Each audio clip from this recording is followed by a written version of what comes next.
Welcome back everyone. Realme কিন্তু বাংলাদেশের বাজারে আরও একটি নতুন স্মার্টফোন লঞ্চ করতে চলেছে, যার মডেলটি হচ্ছে Realme C31। Realme C31 এই মোবাইল ফোনটি দেশের বাজারে কবে আসতে পারে, ফোনের প্রাইসটি কত হতে পারে, অ্যান্ড ফোনটি কী কী ফিচার্স এবং কনফিগারেশন নিয়ে আসতে চলেছে সমস্ত ক্লিয়ার ধারণা দেওয়ার চেষ্টা করব এই ভিডিওতে। পাশাপাশি Realme C35 মোবাইল ফোনটি বাংলাদেশে কবে আসবে এই ব্যাপারেও কিন্তু ক্লিয়ার ধারণা দেবো এই ভিডিওতে।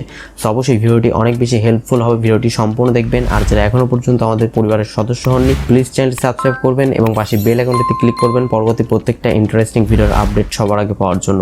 চলুন শুরু করা যাক আজকের ভিডিও। তো এট ফার্স্ট আমরা Realme C31 এই মোবাইল ফোনটি ডিজাইন অ্যান্ড বিল্ড কোয়ালিটি নিয়ে কথা বলবো। ডিজাইনের কথা বলতে গেলে কিন্তু ফোনটি দেখতে অ্যাজ লাইক Realme C35 এই মোবাইল ফোনটির মতোই কিন্তু ডিজাইনটি রাখা হয়েছে, অ্যান্ড ব্যাক সাইডে কিন্তু পলিকার্বনেট ইউজ করা হয়েছে, অ্যান্ড ফ্রেমেও কিন্তু প্লাস্টিক বিল্ড থাকছে।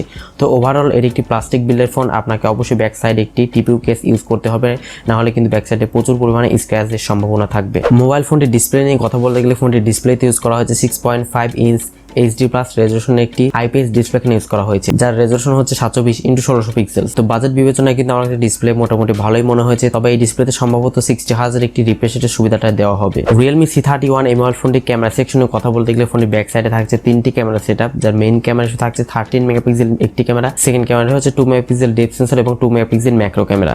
দুটি ইউজলেস ক্যামেরা এখানে ইউজ করা হয়েছে, এবং এই ফোনটির ফ্রন্টে থাকছে 5 মেগাপিক্সেল একটি ক্যামেরা। ফোনটির সামনে পেছনে উভয় ক্যামেরা দিয়ে আপনারা সর্বোচ্চ 1080p 30fps ভিডিও শুট করতে পারবেন। তবে ফ্রন্টে কিন্তু 5 মেগাপিক্সেল না দিয়ে যদি 8 মেগাপিক্সেল দিত তাহলে কিন্তু আরেকটু সেলফিটা ভালোভাবে ক্যাপচার করা যেত, বাট ফ্রন্টে ক্যামেরাটা একটু কম রেজোলিউশন ইউজ করা হয়েছে। Realme C31 এই স্মার্টফোনের পারফরম্যান্স সেকশনে কথা বলতে গেলে মোবাইল ফোনটিতে আপনারা Android 11 এর সুবিধা পেয়ে যাচ্ছেন সফটওয়্যার আপডেট হিসেবে, এবং এই ফোনটির প্রসেসর সেকশনে ইউজ করা হয়েছে UniSoC T612 এর একটি প্রসেসর এখানে ইউজ করা হয়েছে।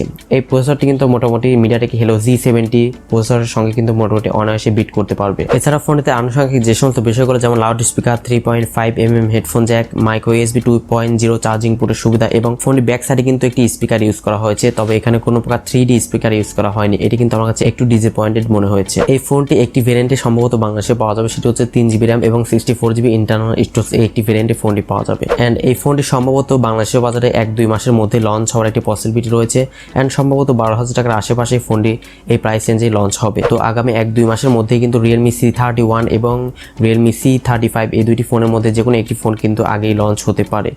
আই হোপ আপনার বিষয়টা ক্লিয়ার হয়ে গেছেন। তো ভিডিওটি ভালো লাগলে অবশ্যই এটি লাইক দিবেন, কমেন্টস করে আপনার মূল্যবান মতামত জানাবেন, আর এই চ্যানেলে নতুন এসে থাকলে অবশ্যই সাবস্ক্রাইব করে রাখবেন। সবাই অনেক বেশি ভালো থাকবেন, সুস্থ থাকবেন, দেখা হচ্ছে নেক্সট ভিডিওতে।